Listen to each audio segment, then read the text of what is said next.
Alors, les différentes positions du 8 à la descente. Donc là, la configuration la plus courante, la position avec le 8 vertaco. Donc déjà installation de la corde de manière à ce que le 8 soit imperdable. Il est mousquetonné par le gros trou. Je vais venir clipper, si je suis droitier, j'ai ma corde à droite. Je vais venir passer ma corde du rocher dans le trou vers moi et venir coiffer le petit trou du 8. À ce moment-là, je peux sortir le 8. Et là, si je le fais tomber, enfin si je lâche, ben, je ne le perds pas. Donc position du 8 imperdable. À partir de là, je retourne le 8. Donc j'étais comme ça.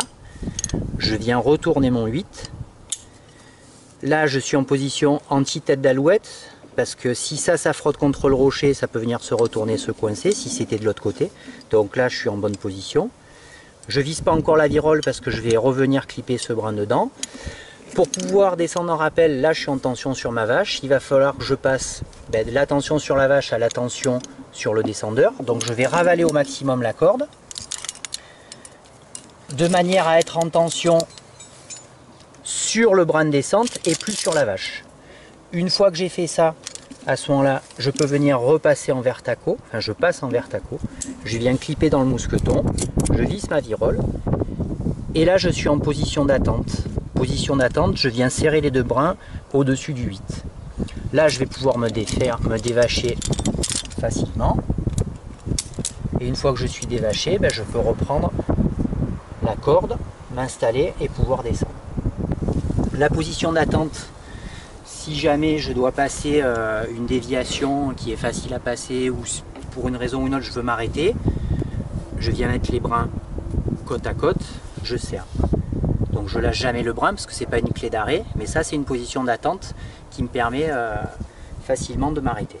Si je dois effectuer une clé d'arrêt, je viens prendre la corde, faire une ganse derrière, attraper le brin de descente, je refais une grande ganse et autour du 8, je viens faire un autre nœud. Voilà. Là, je suis en position clé d'arrêt. Ça peut me permettre aussi de passer une déviation, de défaire quelque chose. Voilà. Pour la reprise de la descente, je défais la ganse, je lâche pas le brin du bas. Je défais la clé et je peux reprendre la descente. L'erreur à éviter quand on se met en position vertaco, c'est de se mettre en vertaco avant d'avoir ravalé le mou.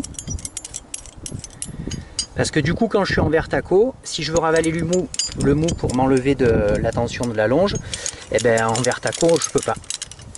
C'est un peu plus compliqué.